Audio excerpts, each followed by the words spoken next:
Pernahkah Anda membayangkan hal seperti ini? Jika Anda adalah satu-satunya orang yang tidak diundang ke sebuah pesta keluarga yang bahagia, lalu tagihan pesta itu datang atas nama Anda. Kisah yang akan saya ceritakan sekarang adalah tentang sebuah kenyataan yang lebih kejam daripada imajinasi terburuk sekalipun, acara kumpul keluarga besar dari pihak suami saya. Namun, acara itu diadakan tanpa sepengetahuan saya. Merasa tidak bisa lagi menahan ini, saya berniat mendatangi mereka untuk meminta penjelasan. Tepat pada saat itu, telepon dari Mama berdering. "Kirana, segera blokir semua black card itu sekarang juga." Suara Mama terdengar begitu panik. Dan benar saja, 3 jam kemudian, ibu mertua saya dipermalukan di sebuah hotel mewah karena tidak bisa melakukan pembayaran. "Mohon maaf, Bu. Sepertinya semua black card yang ibu miliki telah diblokir." "Kirana, kulitmu bagus sekali." "Ya, kalau dirawat sedikit saja, pasti langsung glowing." Maya, sahabatku, tak henti-hentinya memuji sambil mengoleskan masker mahal ke wajahku. Aku terbaring di ranjang estetik, memejamkan mata sambil tersenyum senang. Ini adalah klinik kecantikan Maya, yang dikelola oleh sahabat lamaku itu. Sejak Maya membuka kliniknya, aku menjadi pelanggan setia. Waktu perawatan kulit setiap Rabu sore ini adalah kebahagiaan kecil di tengah kesibukanku yang padat, sebuah rutinitas yang tak pernah kulewatkan. Ting, ponsel Maya berbunyi. Ia menghentikan gerakannya sejenak. "Sebentar, ya," katanya. Aku perlahan membuka mata, melihat ekspresi wajahnya yang tiba-tiba menegang aneh. Setelah ragu sejenak, Maya menyodorkan ponselnya ke hadapanku. "Kirana, coba lihat ini." Aku menyipitkan mata, menatap layar ponselnya. Itu adalah postingan Instagram story dari Citra, sepupu suamiku, Bagas Pramono. Sebuah meja bundar besar dipenuhi hidangan mewah, dan di sekelilingnya, seluruh anggota keluarga suamiku duduk berkumpul. Ibu mertuaku, Larasati Wibowo, duduk di kursi utama dengan senyum lebar di wajahnya, mengangkat gelas anggur. Lokasinya adalah Li Feng, restoran Tiongkok di Hotel Mulia Jakarta. Tulisannya, "Kumpul keluarga hari ini." Kumpul keluarga? Jantungku serasa jatuh ke perut. "Tidak ada yang menghubungimu sama sekali?" tanya Maya hati-hati. Aku sontak bangkit dari ranjang, membuat masker di wajahku retak. Dengan tangan gemetar, aku memeriksa ponselku. Tidak ada pesan WhatsApp, tidak ada panggilan tak terjawab. Pagi tadi, saat berangkat kerja, Bagas bilang dia ada acara makan malam kantor, jadi aku tidak perlu menyiapkan makan malam untuknya. Darahku terasa mendidih. Ini sudah yang ketiga kalinya. Bulan lalu saat ulang tahun ibu mertuaku, dan sebelumnya saat acara tunangan adik iparku, aku selalu menjadi yang terakhir tahu, atau bahkan tidak diberitahu sama sekali. Setiap kali itu terjadi, Bagas hanya sambil lalu berkata lupa, dan ibu mertuaku akan meminta maaf dengan nada dibuat-buat. "Aduh, maaf, ibu benar-benar tidak kepikiran." "Kirana, tenang dulu." Maya mencoba menenangkanku, tapi sia-sia. Aku sudah tidak tahan lagi. Aku merobek masker dari wajahku dengan kasar, bangkit dari tempat tidur dan mulai mengenakan mantelku. Kali ini, aku harus menyelesaikan semuanya. Tanganku gemetar karena marah, bahkan untuk mengancingkan mantel pun terasa sulit. Wajah ibu mertuaku yang selalu tersenyum palsu, dan sikap pengecut suamiku yang selalu menghindar setiap kali ada masalah keluarga, terlintas di benakku. 3 tahun pernikahan, aku selalu menjadi orang asing di rumah ini. Saat itu, ponselku berdering. Nama Mama muncul di layar. Aku mengambil napas dalam-dalam sebelum menjawab. "Ma, aku lagi ada urusan penting." "Kirana, dengarkan Mama. Segera blokir semua black card yang Mama berikan padamu." Sekarang juga, suara Mama terdengar sangat tegas dan tidak seperti biasanya. Latar belakangnya terdengar ramai, sepertinya ia sedang di luar. Aku tertegun sejenak. "Hah? Kenapa tiba-tiba, Ma?" "Tidak ada waktu untuk menjelaskan. Lakukan saja apa yang Mama bilang." Terutama kartu tambahan yang diberikan oleh Larasati Wibowo itu, langsung bekukan. Suara panik Mama membuatku merinding. Tapi, tidak ada tapi. Mama meninggikan suaranya, sesuatu yang jarang sekali ia lakukan. Mama sedang dalam perjalanan ke bandara. Nanti malam setelah sampai di rumah, Mama jelaskan detailnya. Ingat, blokir semua black card itu sekarang. Panggilan terputus, dan aku hanya bisa berdiri mematung.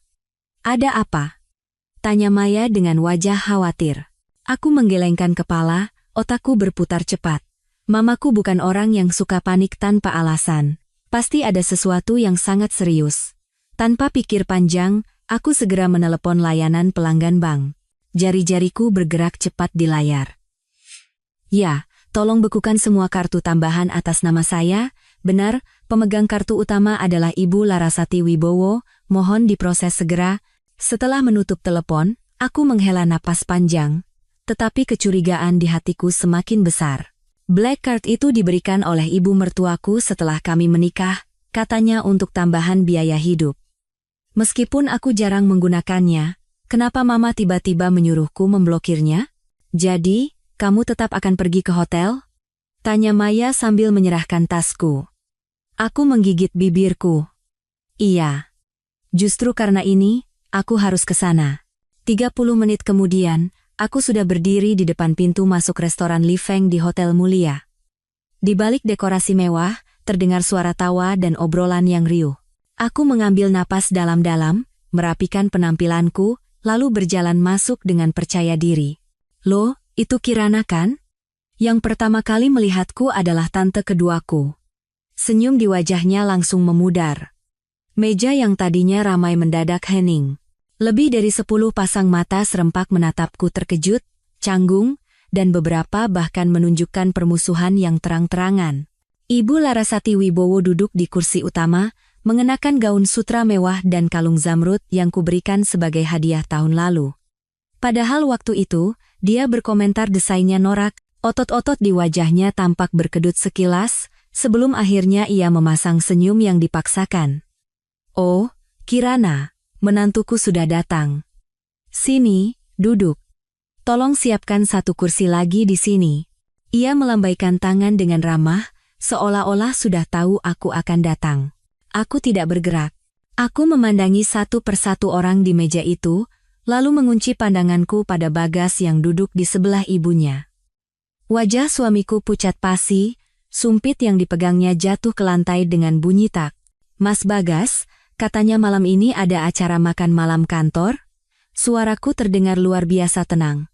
Sebelum Bagas sempat membuka mulut, ibu mertuaku menyela. Aduh, acaranya tiba-tiba dibatalkan, sayang. Ibu mau menghubungimu, tapi kamu kan setiap Rabu sore selalu perawatan kulit, jadi ibu takut mengganggu. Aku mendengus, sebuah gelang berlian baru di pergelangan tangan ibu mertuaku menarik perhatianku. Siapapun bisa lihat itu barang mahal berkualitas tinggi. Gelangnya baru ya, Bu?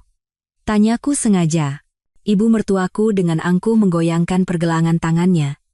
Iya, baru beli tadi di Plaza Indonesia.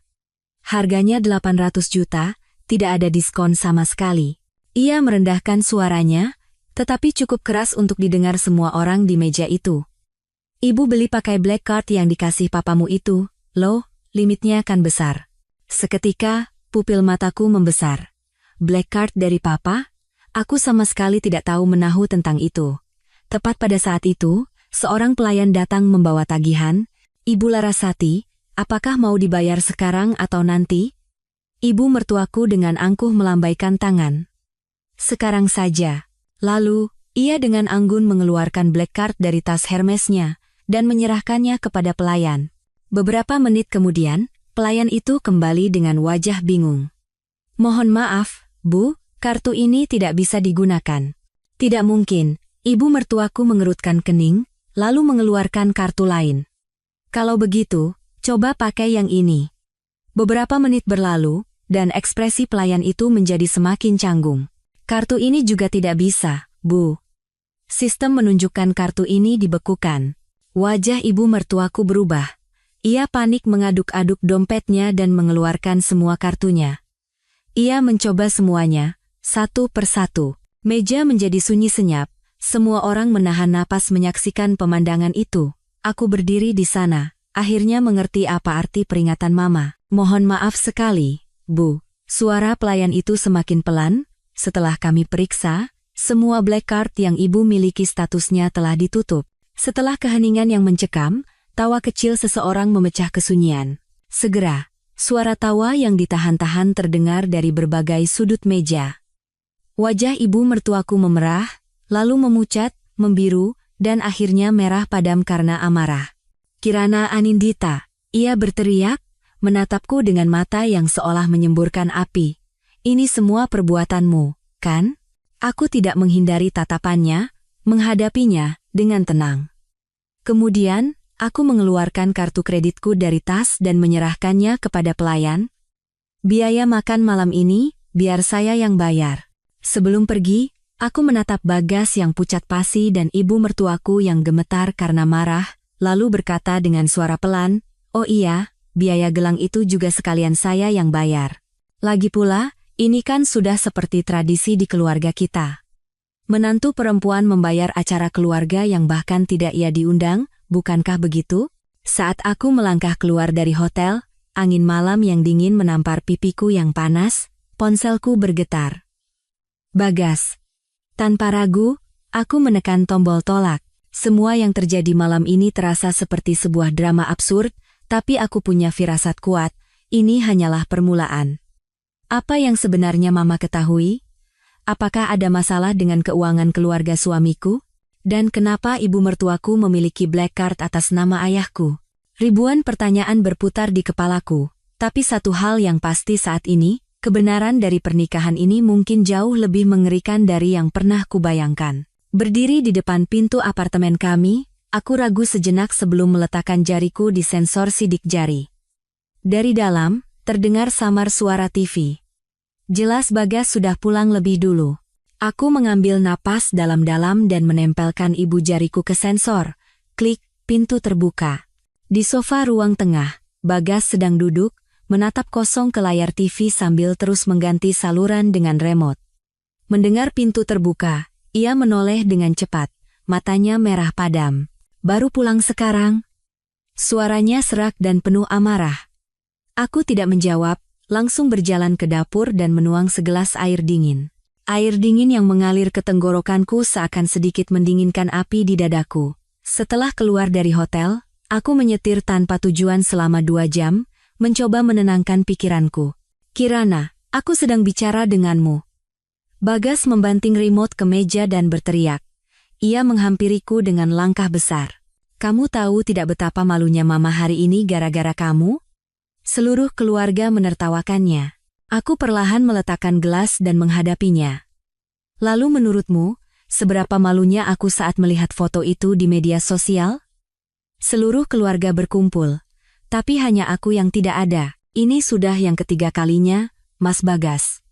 "Ketiga kalinya?" Itu acara dadakan. Ia mengacak-acak rambutnya dengan frustrasi. "Tidak bisakah kamu sedikit lebih pengertian? Mama kan sudah tua, bisa saja beliau lupa." "Lupa?" Aku tertawa sinis. "Tapi kenapa beliau tidak lupa membeli gelang berlian seharga 800 juta dengan black card pemberian papa, kartu yang bahkan aku tidak tahu keberadaannya?" Ekspresi Bagas langsung menegang. Jakunnya bergerak naik turun, dan pandangannya mulai goyah.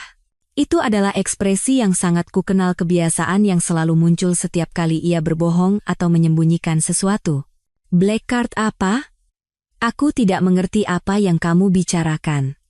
Ia berbalik, mencoba menghindar. Aku menahan lengannya. "Jangan pura-pura tidak tahu. Tadi di hotel, ibumu sendiri yang bilang dia membeli gelang itu dengan kartu dari papa." "Dari mana kartu itu? Kenapa ibumu yang memegangnya?" Bagas menyentakkan tanganku. Suaranya tiba-tiba meninggi. "Sudah cukup.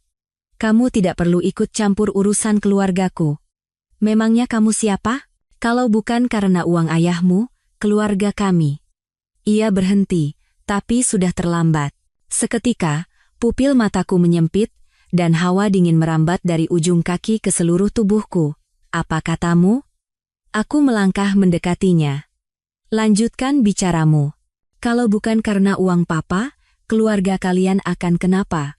Bagas membuang muka, napasnya terengah-engah. Keheningan yang berat rasa menyesakkan. "Jadi, ini kebenarannya?" Suaraku mulai bergetar. Selama ini, seluruh keluargamu memakai uang keluargaku. Semua pembicaraan tentang dana investasi keluarga dan semacamnya itu bohong, kan? Bukan seperti yang kamu pikirkan. Akhirnya ia membuka mulut, tapi suaranya terdengar sangat lemah. Lalu seperti apa? Aku mengambil kunci mobil di atas meja. Malam ini, aku akan menginap di rumah Mama. Pikirkan baik-baik selama itu. Apakah kamu akan memberitahuku yang sebenarnya, atau terus menganggapku bodoh? Kirana, ia berteriak dari belakang, tapi aku sudah membanting pintu dan keluar. Angin malam mengacak-acak rambutku, dan mengeringkan air mata yang menggenang di pelupuk mataku. Duduk di kursi pengemudi, aku mencengkeram setir begitu erat hingga buku-buku jariku memutih. Dari kaca spion, aku bisa melihat siluet Bagas berdiri di balkon. Sosoknya terlihat sangat kecil dan kabur di tengah kegelapan malam. Rumah orang tuaku adalah sebuah rumah besar di Menteng, sekitar 40 menit berkendara. Waktu yang cukup bagiku untuk kembali tenang. Lampu-lampu neon memantul di jalanan basah bekas hujan, tampak berantakan dan pecah berkeping-keping. Persis seperti pernikahanku saat ini. Kirana. Mama, yang membukakan pintu, terkejut melihatku. Loh, jam segini kok kesini? Ada apa? Melihat wajah Mama yang familiar, emosi yang susah payah kutahan akhirnya runtuh. Air mataku mengalir deras. Seperti anak hilang, aku menangis terseduh-seduh di pelukan Mama. Ada apa, Nak? Kamu bertengkar dengan Bagas? Mama menepuk-nepuk punggungku dengan lembut, membawaku ke ruang keluarga. Sambil terisak, aku menceritakan semua yang terjadi hari ini, termasuk kalimat Bagas yang tidak selesai itu. Ekspresi Mama menjadi semakin serius, dan di akhir ceritaku, ia menghela napas panjang. Ma, tapi bagaimana Mama bisa tahu kalau black card itu harus diblokir? Aku menyeka air mataku dan mengajukan pertanyaan yang terus menggangguku. Mama pergi ke dapur dan membuatkan secangkir teh hangat untukku. Tadi malam, Mama menerima sebuah pesan anonim. Isinya mengatakan kalau kondisi keuangan perusahaan Bagas sedang tidak baik dan bisa membahayakan aset keluarga kita. Pesan itu juga menyebutkan kalau kartu tambahan atas namamu sebenarnya terikat pada kartu utama milik mertuamu. Jadi, kalau kartu utama diblokir, kartumu juga akan ikut terblokir. Pesan anonim? Siapa yang mengirimnya? Tidak tahu. Nomornya disembunyikan. Mama menggelengkan kepala. Rencananya, Mama mau bicara denganmu baik-baik setelah pulang hari ini, tapi tidak menyangka masalahnya akan meledak secepat ini. Aku menyesap teh. Kehangatannya menyebar ke seluruh tubuhku, sedikit menenangkan pikiranku yang kacau. Apa Papa tahu soal ini? Papamu sedang dinas di Singapura, jadi Mama belum sempat memberitahunya. Mama ragu sejenak sebelum bertanya. Kirana, Mama mau tanya. Selama 3 tahun menikah, apakah keluarga mertuamu pernah meminjam uang darimu atau Papa? Aku berpikir sejenak. Secara langsung sih tidak pernah, Ma. Tapi Mas Bagas beberapa kali menyebutkan tentang dana investasi keluarga mereka. Katanya imbal hasilnya sangat bagus, jadi dia menyarankan untuk menanamkan modal kalau ada dana lebih.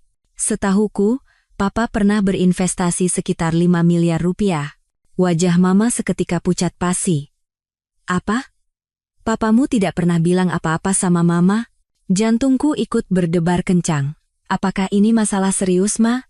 Besok pagi, Mama akan langsung hubungi pengacara dan akuntan kita. Suara Mama terdengar tegang. Kita harus cari tahu apa sebenarnya rencana keluarga Bagas. Malam itu, aku berbaring di tempat tidur kamarku semasa kecil, tidak bisa tidur. Kejadian selama 3 tahun terakhir berputar di kepalaku seperti film. Ibu mertuaku yang selalu bersikap berlebihan setiap kali bertemu orang tuaku, Bagas yang selalu bertanya detail tentang kondisi keuangan keluarga kami, dan tawaran investasi ke dana keluarga mereka yang muncul tiba-tiba.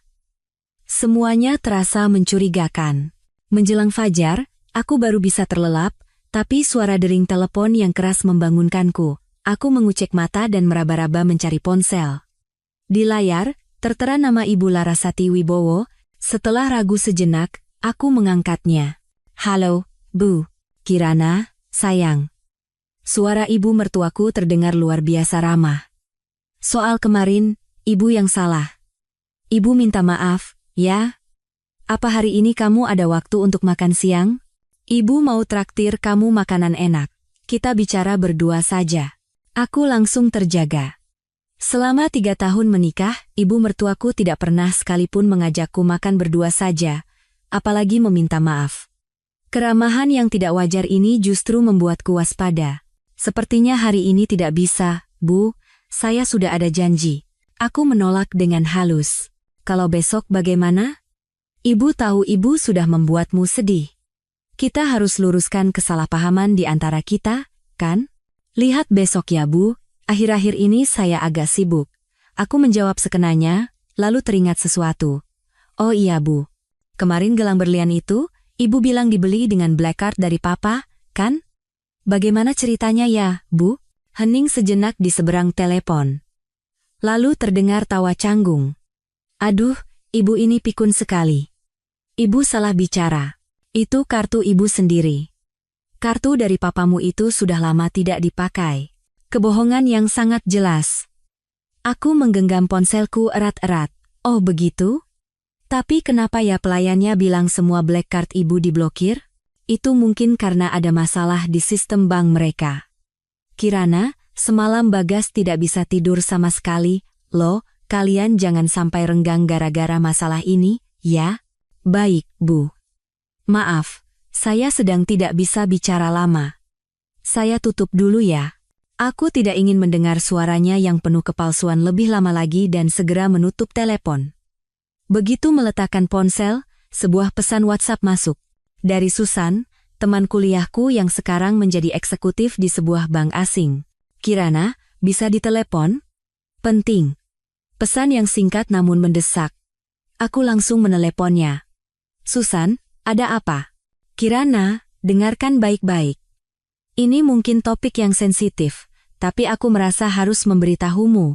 Kemarin, ada peringatan yang muncul di sistem manajemen risiko internal bank kami, terkait perusahaan suami kamu. Jantungku mulai berdebar kencang. Peringatan apa? 3 anak perusahaan grup mereka, dalam 6 bulan terakhir, telah mengambil pinjaman hampir 100 miliar rupiah, hanya dari bank kami. Anehnya, agunan yang mereka gunakan untuk semua pinjaman itu adalah aset pabrik yang sama. Ini jelas agunan ganda, kemungkinan besar penipuan pinjaman. Susan berhenti sejenak, lalu melanjutkan. Yang lebih aneh lagi, begitu dana pinjaman masuk, dalam waktu kurang dari 48 jam, semuanya ditransfer ke rekening di luar negeri. Tanpa sadar aku mencengkeram selimutku. Maksudmu, aku tidak bisa bilang pasti. Tapi ini terlihat seperti upaya melarikan aset ke luar negeri. Kirana, karena ini sepertinya menyangkut keluargamu juga, aku merasa perlu memberitahumu lebih dulu. Terima kasih, Susan. Setelah menutup telepon, pikiranku menjadi kosong. Jika apa yang dikatakan Susan benar, maka keluarga suamiku tidak hanya memiliki masalah keuangan, tetapi kemungkinan besar terlibat dalam tindak kriminal. Dan investasi 5 miliar dari ayahku. Ponselku berdering lagi. Kali ini, Bagas. Aku tidak menjawabnya, langsung berganti pakaian dan turun ke bawah. Mama sedang membaca koran di meja makan. Aku duduk di hadapannya dan berkata dengan tegas, "Ma, tolong berikan kontak detektif swasta yang Mama kenal." Mama mengangkat kepalanya dengan terkejut. Tiba-tiba, "Ada apa lagi?" Aku menceritakan semua yang kudengar dari Susan. Wajah Mama menjadi semakin kaku. Mama akan segera hubungi Pak Ansori, pengacara kita, dan atur janji dengan detektif Irawan. Tapi, Kirana, kamu harus kuatkan hatimu. Hasil penyelidikannya mungkin tidak akan menyenangkan. Aku tahu, Ma. Aku menggigit sepotong roti lapis yang sudah dingin. Rasanya hambar. Tapi aku harus tahu kebenarannya. Saat itu, bel pintu berbunyi. Asisten rumah tangga kami membuka pintu, dan suara Bagas terdengar. "Permisi, Bu. Apa Kirana ada di sini?" Aku dan Mama saling berpandangan. Mama bangkit dari kursinya. "Biar Mama yang." "Tidak perlu, Ma. Aku menahannya. Biar aku saja." Bagas yang berdiri di depan pintu terlihat sangat kuyuh. Lingkaran hitam tebal menggelayut di bawah matanya. Melihatku, ia memaksakan senyum. Kirana, kita perlu bicara. Bicara apa? Tanyaku dingin. Tentang bagaimana keluargamu menggelapkan uang keluargaku. Atau tentang gelang 800 juta di pergelangan tangan ibumu. Wajah Bagas menegang. Jadi kamu sudah tahu semuanya. Satu kalimat itu, bagai belati tajam, menembus sisa harapan terakhirku. Dia mengakuinya. Begitu saja, dengan mudahnya. Apa yang aku tahu mungkin jauh lebih banyak dari yang kamu bayangkan, kataku, berusaha menahan getaran suaraku. Jadi, lebih baik kamu pulang sekarang. Sampai semua kebenaran terungkap, tidak ada lagi yang perlu kita bicarakan. Kirana. Ia melangkah maju, mencoba meraih tanganku. Ini tidak seperti yang kamu pikirkan. Aku bisa jelaskan. Jelaskan apa? Aku mundur dengan kasar. Menjelaskan betapa rapinya keluargamu merencanakan penipuan ini? Atau menjelaskan kalau kamu menikahiku hanya karena uang keluargaku? Wajah Bagas pucat pasi. Bagaimana kamu bisa bicara seperti itu? Aku mencintaimu. Cinta? Aku tertawa sinis. Apakah orang yang mencintai akan menipu pasangannya bersama seluruh keluarganya? Apakah orang yang mencintai akan menjerumuskan keluarga pasangannya ke dalam krisis keuangan? Aku tidak punya pilihan lain. Tiba-tiba ia berteriak histeris. Utang yang ditinggalkan ayah. Kalau bukan aku, siapa lagi yang akan menanggungnya? Kamu pikir aku mau melakukan ini? Teriakannya seolah merobek topeng terakhir yang tersisa. Kami saling menatap, dan di mata masing-masing, kami menemukan sesuatu yang mengerikan. Pada Bagas, ada ketakutan karena semuanya terbongkar. Dan padaku, hanya ada puing-puing dari pernikahan 3 tahun yang hancur dalam sekejap. Pergi, kataku dengan suara yang nyaris tak terdengar, menunjuk ke arah pintu. Sebelum aku panggil satpam, Bagas membuka mulutnya seolah ingin mengatakan sesuatu lagi, tapi akhirnya ia berbalik dan pergi dengan lunglai. Begitu pintu tertutup, kakiku lemas dan aku terduduk di lantai. Mama berlari dan memapahku. Kirana, sadarlah. Aku bersandar di bahu Mama, menangis tanpa suara. Air mata ini bukan untuk Bagas. Air mata ini adalah untuk 3 tahun masa mudaku yang buta, untuk perasaanku yang kuberikan dengan tulus, dan untuk ilusi sebuah rumah yang kupercaya ada, namun tak pernah nyata. Aku menyeka air mataku dan berkata dengan suara yang luar biasa tenang. Ma, tolong carikan pengacara perceraian terbaik. Kafe tempat aku janjian dengan Susan berada di puncak sebuah gedung perkantoran di kawasan SCBD. Dari balik jendela kaca, pemandangan kota yang gemerlap terhampar di depan mata. Aku tiba 20 menit lebih awal, dan memilih tempat duduk di sudut paling dalam. Sudah lama menunggu? Suara Susan terdengar dari belakang. Aku menoleh. Susan, dengan setelan kerja hitam yang rapi, berdiri sambil memegang sebuah amplop coklat. Tidak, baru saja sampai. Aku memaksakan senyum. Wajahmu tidak seburuk yang kubayangkan, kata Susan, langsung ke inti pembicaraan begitu ia duduk. Ini data pinjaman grup keluarga suami kamu selama 2 tahun terakhir. Ia merendahkan suaranya dan mendorong amplop itu ke arahku. Situasinya lebih parah dari yang kita duga. Dengan tangan gemetar, aku membuka amplop itu. Isinya penuh dengan laporan keuangan dan salinan kontrak pinjaman. Di bagian paling atas, ada daftar agunan, dan yang mengejutkan, di sana tertulis rumah mewah yang saat ini ditinggali keluarga mertuaku, atas nama Ibu Larasati Wibowo. Mereka menjadikan rumah yang mereka tinggali sebagai jaminan. Aku mengangkat kepala tak percaya. Susan mengangguk. Bukan itu saja. Dengan satu rumah ini, mereka mengambil pinjaman dari 3 bank yang berbeda. Jelas ini penipuan pinjaman. Dan lihat ini. Ia menunjuk selembar dokumen. Semuanya adalah pinjaman jangka pendek dengan bunga tinggi. Suku bunga terendahnya saja 18% per tahun. Aku membaca angka-angka mengerikan itu, merasa mual. Uang yang setiap bulan diberikan Bagas sebagai biaya hidup, ternyata adalah utang yang tak berbeda dari pinjaman lintah darat. Yang paling aneh adalah ini, Susan membuka halaman terakhir. Itu adalah diagram alur dana. Semua dana pinjaman, Dalam waktu 48 jam setelah masuk, ditransfer melalui beberapa perusahaan cangkang ke sebuah rekening di Cayman Islands. Tim audit internal bank kami sudah mulai melakukan penyelidikan. Aku menatap diagram alur dana yang rumit itu dan menemukan sebuah nama yang familiar, Sinar Nusantara Trading. Ini kan perusahaan sepupu Mas Bagas? Secara dokumen, iya. Tapi pemilik sebenarnya adalah sebuah perusahaan asing bernama Star International. Susan menatapku dengan tatapan penuh arti. Kirana, sebaiknya kamu siapkan mental. Ini kemungkinan besar adalah aksi penggelapan aset yang terencana. Saat itu, ponselku bergetar. Bagas. Aku menekan tombol tolak dan membalikkan ponselku. Tak lama, pesan WhatsApp masuk. Kirana, kita perlu bicara. Mama masuk rumah sakit. Aku mendengus. Dalam situasi seperti ini, dia masih menggunakan alasan sakit untuk memancing simpati. Benar-benar murahan. Sekarang kamu mau bagaimana? Tanya Susan khawatir. Aku mengambil napas dalam-dalam dan membereskan dokumen. Pertama, aku harus bertemu pengacara untuk melindungi asetku. Lalu, aku akan mencari tahu apa sebenarnya yang mereka rencanakan. Susan ragu sejenak, lalu berkata, Kirana, aku tidak tahu apakah aku harus mengatakan ini atau tidak, tapi katakan saja. Saat ini, tidak ada yang tidak bisa kutahan. Bulan lalu, acara makan malam bank kami diadakan di Hensin Sky Lounge.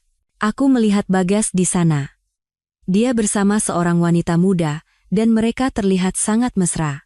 Seketika, aku menggenggam cangkir kopiku erat-erat. Kopi panas itu tumpah ke punggung tanganku, tapi aku tidak merasakan sakit. Oh, begitu? Penipuan pinjaman, perselingkuhan. Lengkap sekali ya. Wanitanya seperti apa? Suaraku terdengar sangat tenang. Usianya sekitar awal 20-an, rambutnya panjang, penampilannya sangat glamor. Mungkin saja hanya rekan kerja, tidak apa-apa. Aku akan cari tahu sendiri. Aku memotong perkataannya dan memaksakan senyum. Terima kasih sudah memberitahuku. Saat aku meninggalkan kafe, gerimis mulai turun. Tanpa payung, aku membiarkan tetesan air hujan yang dingin jatuh di wajahku. Air mata panas bercampur dengan air hujan, mengalir di pipiku. Pernikahan selama 3 tahun ini ternyata hanyalah sebuah sandiwara penipuan yang rumit. Kembali ke rumah Mama, aku membentangkan dokumen-dokumen itu di atas meja kerja dan memeriksanya dengan teliti bersama Mama. Semakin dilihat, semakin mengejutkan. Keluarga mertuaku tidak hanya menggadaikan rumah mereka, tapi juga meminjam dari puluhan lembaga keuangan dengan berbagai alasan, dengan total utang mencapai hampir 1 triliun rupiah. Ini harus segera diberitahukan ke Papa. Mama, dengan wajah pucat, langsung menelepon internasional. Ayah di seberang telepon terdiam cukup lama, lalu hanya mengatakan satu kalimat, aku akan naik penerbangan pertama besok. Setelah menutup telepon, Mama tiba-tiba memelukku. Kirana, maafkan kami. Gara-gara kami memaksakan pernikahan ini, aku hanya berdiri kaku. Benar, jika orang tuaku tidak terbutakan oleh penampilan luar keluarga mertuaku dan begitu mendesakku untuk menikah, mungkin aku tidak akan pernah menikahi Bagas. Tapi sekarang, apa gunanya mengatakan itu? Larut malam, aku pergi ke apartemenku bersama Bagas untuk mengambil barang-barang yang kubutuhkan. Saat pintu terbuka, rumah itu gelap gulita. Syukurlah dia tidak ada di rumah, pikirku lega. Tapi begitu aku menyalakan lampu kamar, aku nyaris berteriak. Bagas sedang duduk di tepi tempat tidur. Matanya cekung, dan beberapa kaleng bir kosong berserakan di lantai. Sudah pulang, ya? Ia berdiri terhuyung-huyung. Bau alkohol yang menyengat tercium dari tubuhnya. Aku mengabaikannya dan masuk ke walk-in closet untuk mulai berkemas. 2 hari ini kamu kemana saja? Ia mengikutiku ke dalam dan bertanya dengan nada menuduh. Mama masuk rumah sakit, kamu tidak tahu? Apa hubungannya denganku? Kataku dingin sambil melemparkan pakaian ke dalam koper. Tiba-tiba, Bagas mencengkeram pergelangan tanganku dengan kasar. Kirana, kamu tidak punya hati nurani, ya? Ibuku sudah begitu baik padamu, bagaimana bisa kamu seperti ini? Aku menyentakkan tangannya dengan keras. Baik katamu. Membelikan gelang 800 juta dengan uang keluargaku itu namanya baik? Menipu papa untuk berinvestasi di perusahaan fiktif itu namanya baik? Ekspresinya langsung berubah, seolah separuh mabuknya hilang. Kamu bicara omong kosong apa? Hentikan saja. Aku mengeluarkan setumpuk dokumen dari tasku dan melemparkannya ke wajahnya. Lihat ini baik-baik. Agunan ganda, penipuan pinjaman, penggelapan aset ke luar negeri. Seluruh keluargamu itu penipu. Dokumen-dokumen itu beterbangan dan jatuh ke lantai. Bagas menatap kertas-kertas yang berserakan di bawah. Wajahnya memerah, lalu pucat, dan akhirnya menjadi kelabu. Siapa yang memberikan ini padamu? Suaranya tiba-tiba menjadi sangat tenang, bahkan terdengar mengancam. Setidaknya kamu tidak mengelak lagi. Ya, kataku sambil tersenyum sinis. Kamu takut? Bagas mengambil napas dalam-dalam, lalu tiba-tiba mengubah ekspresinya menjadi memelas. Kirana, tolong dengarkan aku. Perusahaan sudah sulit sejak sebelum ayah meninggal. Aku hanya ingin melindungi keluarga kami. Jadi kamu menggelapkan uang keluargaku dan bahkan berselingkuh? Tanpa sadar, kata-kata itu keluar dari mulutku. Pupil matanya menyempit. Aku berselingkuh? Siapa yang bilang? Kamis malam minggu lalu, di Henshin Sky Lounge.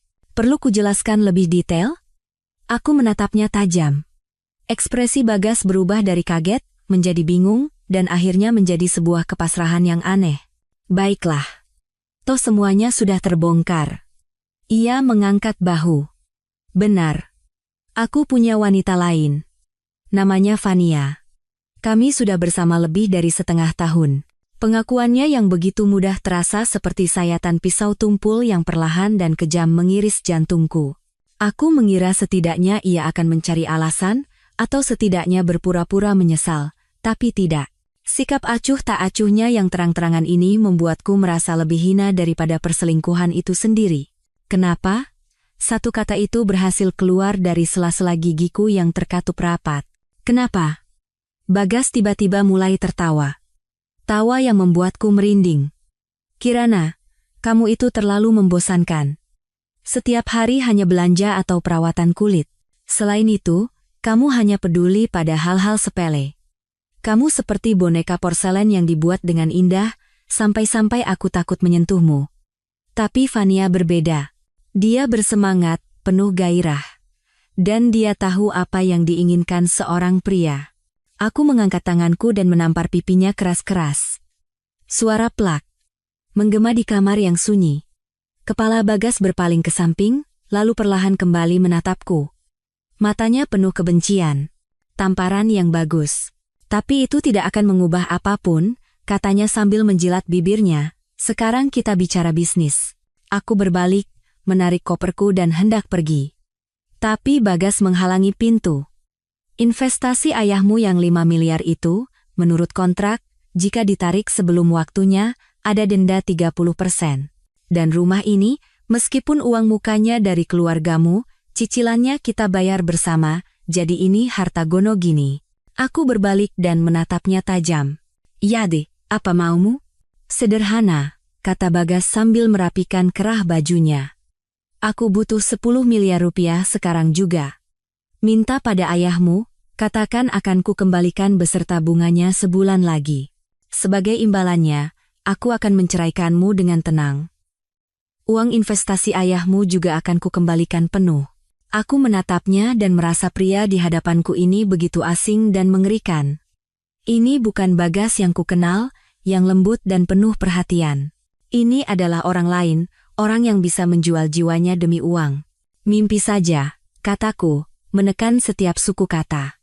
Keluargaku tidak akan memberikan sepeser pun padamu. Wajah Bagas menegang. Kalau begitu, jangan harap bisa bercerai dengan mudah. Aku akan mengulur prosesnya selama 1 atau 2 tahun, dan akan kupastikan kamu hancur. Aku tidak ingin berbicara dengannya lagi, mendorongnya ke samping dan berjalan menuju pintu. Saat aku memegang gagang pintu, ponselnya berdering. Bagas melihat nama penelepon, lalu dengan wajah tegang pergi ke balkon untuk menerima telepon. Secara naluriah, aku mendekati pintu balkon tanpa suara. Dari balik kaca, Aku bisa mendengar percakapannya yang terputus-putus. Tidak bisa. Uang itu tidak bisa disentuh sekarang. Aku tahu batas waktunya sudah dekat. Beri aku waktu seminggu lagi. Wanita itu tidak mau bekerja sama. Darahku seketika terasa dingin. Rencana apa yang sedang ia susun? Uang apa yang ia maksud? Setelah menutup telepon, Bagas terkejut melihatku berdiri di depan pintu. Kamu menguping pembicaraanku? Meminta waktu seminggu dari siapa? Aku menatap matanya lurus. Bukan urusanmu. Ia mendorongku dan masuk ke ruang tamu. Pikirkan baik-baik tawaranku. Beri aku jawaban dalam 3 hari. Kalau tidak, kenapa? Tanyaku provokatif. Ia tersenyum dingin. Kamu akan menyesal. Meninggalkan rumah yang pernah penuh dengan kenangan manis itu, tanganku gemetar hebat hingga sulit memegang setir. Setelah berkendara beberapa saat, aku menepikan mobil dan menelungkupkan kepala di atas setir, menangis tanpa suara. Pernikahan selama 3 tahun ini ternyata hanyalah sebuah sandiwara penipuan yang rumit. Ponselku bergetar. Pesan WhatsApp dari sahabatku, Maya. Sayang, besok sore jadi ke klinik, kan? Ada ampul baru dari Swiss, aku sisihkan khusus untukmu. Membaca pesan hangat dari sahabatku, tiba-tiba aku mengambil sebuah keputusan. Aku menelepon detektif Irawan. Pak Irawan, saya minta tolong selidiki beberapa orang, biaya bukan masalah. Keesokan sorenya, aku datang ke klinik Maya sesuai janji. Begitu melihatku, Maya berteriak, "Ya ampun, kamu kenapa? Kantung matamu sampai ke dagu, semalam tidak tidur?" Aku tersenyum getir dan menceritakan secara singkat apa yang terjadi selama beberapa hari terakhir. Mendengar ceritaku, Maya marah dan memukul meja. Manusia-manusia brengsek. Kirana, kamu harus segera temui pengacara. Iya, besok aku akan bertemu dengannya. Tapi aku butuh lebih banyak bukti. Tiba-tiba Maya merendahkan suaranya. Aku kenal seorang hacker yang sangat hebat. Biasanya dia membantu para istri mencari bukti perselingkuhan suami mereka. Mau ku kenalkan? Aku menggeleng.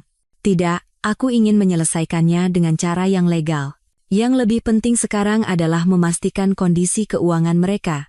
Soal keuangan aku tidak begitu paham, tapi satu hal yang aku tahu, kata Maya sambil memegang tanganku. Kamu harus segera pindahkan semua aset atas namamu ke tempat yang aman. Orang seperti itu, kalau sudah terdesak, bisa melakukan apa saja. Aku mengangguk. Perkataan Maya benar. Percakapan telepon Bagas semalam sangat mencurigakan. Aku harus bersiap untuk kemungkinan terburuk.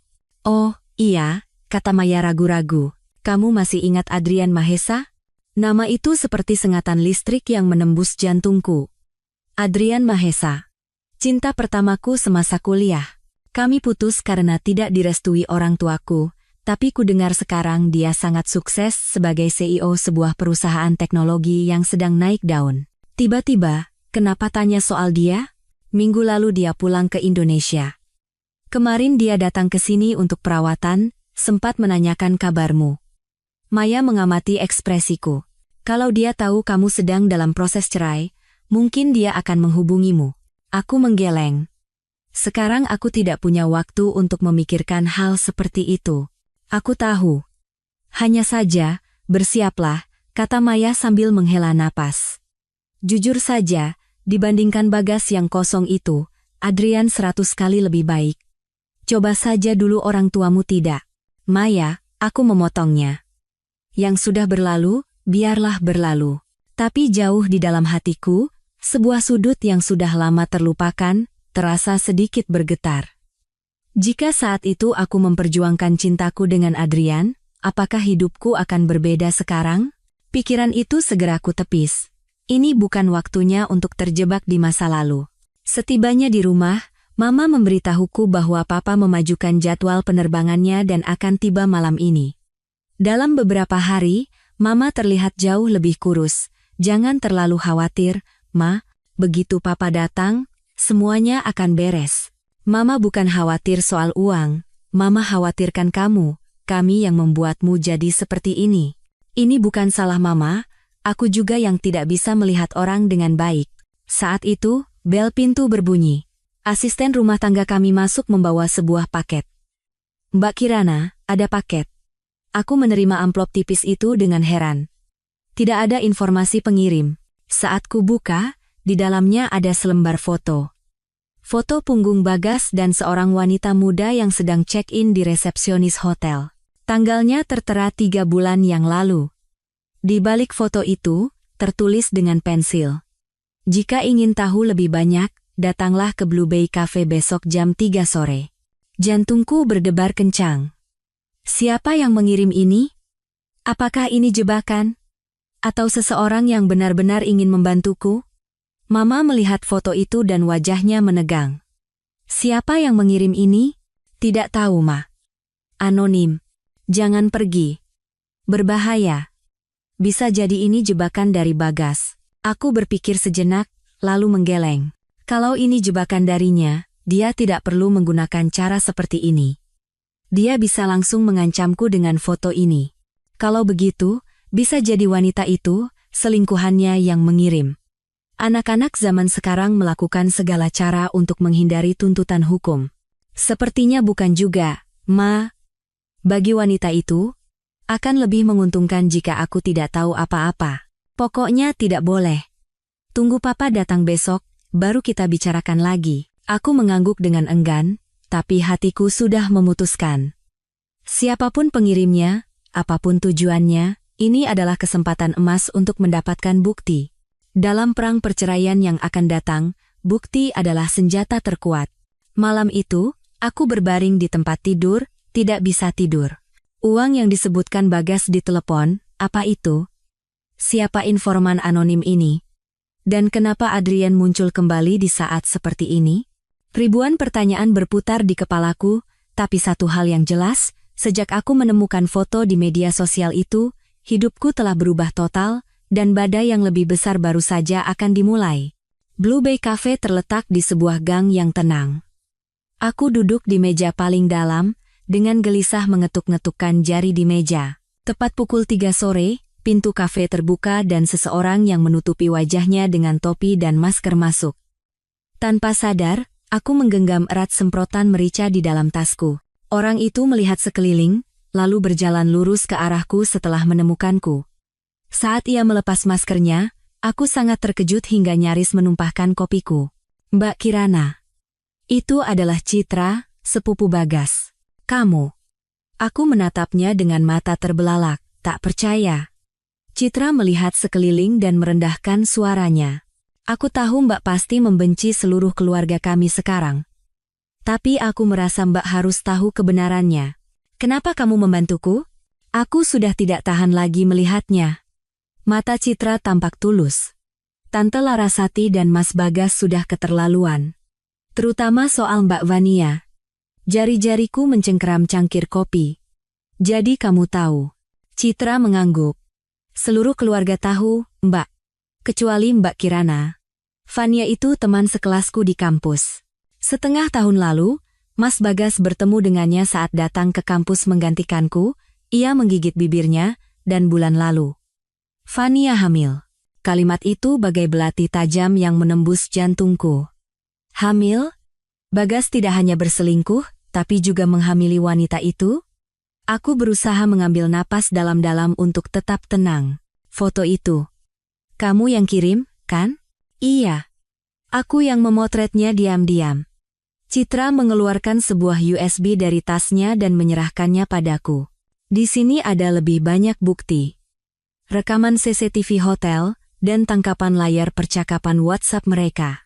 Aku menatap USB kecil itu dan tertawa hampa. Anggota keluarga suami sendiri yang memberikan bukti perselingkuhannya. Benar-benar situasi yang ironis. Kenapa baru sekarang kamu memberikan ini padaku? Mas Bagas belakangan ini sedang membereskan asetnya untuk persiapan cerai dengan Mbak. Rencananya, semua utang akan dilimpahkan ke Mbak dan keluarga Mbak. Darahku terasa dingin. Apa rencana spesifiknya? Aku tidak tahu detailnya. Tapi Tante Larasati bilang mereka akan mempermasalahkan cicilan KPR rumah baru kalian, yang uang mukanya dari keluarga Mbak. Citra melihat jam dan bangkit berdiri. Aku harus pergi sekarang. Kalau ketahuan bisa gawat. Aku menahan tangannya yang hendak pergi dan bertanya untuk terakhir kalinya, satu hal lagi. Kenapa kamu mengambil risiko sebesar ini untuk membantuku? Tatapan mata Citra tampak rumit. 10 tahun yang lalu, ayahku kehilangan seluruh hartanya karena paman. Akhirnya, ayah memilih untuk bunuh diri. Aku tidak ingin melihat keluarga lain hancur lagi. Setelah mengatakan itu, ia bergegas meninggalkan kafe. Aku hanya bisa duduk termangu, USB di tanganku terasa begitu berat. Begitu sampai di rumah, aku langsung mencolokkan USB itu ke laptop. Isinya lebih mengejutkan dari yang kubayangkan. Puluhan foto mesra Bagas dan Fania, riwayat reservasi hotel, dan isi percakapan WhatsApp mereka. Yang paling membuatku muak adalah bagian di mana Bagas menyebutku tante-tante membosankan dan mengatakan bahwa ia menikahiku hanya karena latar belakang dan kekayaan keluargaku. File terakhir adalah rekaman suara. Saat aku menekan tombol putar, suara Bagas dan Ibu Larasati terdengar. Ma, bagaimana dengan pihak Kirana? Bagaimana kalau mereka tidak mau meminjamkan uang? Tenang saja, kata pengacara, kalau kita bisa membuktikan bahwa 5 miliar itu adalah pinjaman, bukan investasi, kita bisa menuntut mertuamu. Dan rumah baru itu, meskipun uang mukanya dari keluarga mereka, cicilannya kan kalian bayar bersama, kalau cerai, setidaknya setengahnya jadi milik kita. Harga rumahnya sudah naik 2 kali lipat, kita harus cepat. Lalu Vanya? Dia baik-baik saja. Katanya sudah hamil 3 bulan. Sehat sekali. Kalau ada anak, posisi kita akan lebih kuat. Ingat, sebelum tanda tangan surat cerai, semua aset harus sudah dipindahkan ke nama Fania. Setelah rekaman selesai, aku duduk membatu di depan komputer. Seluruh tubuhku terasa dingin. Ini bukan sekadar perselingkuhan atau penipuan. Ini adalah kejahatan yang direncanakan dengan sangat matang, yang sejak awal menargetkan aku dan keluargaku. Saat itu, ponselku berdering. Detektif Irawan. Ibu Kirana, hasil penyelidikan awal untuk kasus yang Ibu minta sudah keluar. Perusahaan Bagas Pramono, di atas kertas memang terlihat baik-baik saja, tapi sebenarnya mereka tenggelam dalam utang, dan perselingkuhan suami Ibu juga sudah kami konfirmasi. Tolong selidiki hal yang lebih penting dari itu, aku memotongnya. Pertama, alur dana terbaru keluarga mertua saya. Kedua, latar belakang wanita bernama Fania itu. Baik, Bu. Oh, dan satu hal lagi. Kami menemukan catatan kunjungan Bagas Pramono ke sebuah klinik kandungan minggu lalu. Bersama seorang wanita muda. Aku memejamkan mata. Kuku-kukuku menancap di telapak tangan tanpa kusadari. Terus selidiki. Biaya bukan masalah. Setelah menutup telepon, aku langsung menghubungi pengacara pribadi ayahku, Pak Ansori. Mendengar ceritaku, beliau langsung menyarankan 3 tindakan. Pertama, memindahkan semua tabungan atas namaku ke rekening orang tuaku.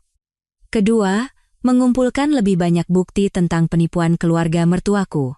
Ketiga, tidak gegabah membicarakan perceraian sebelum semua bukti terkumpul.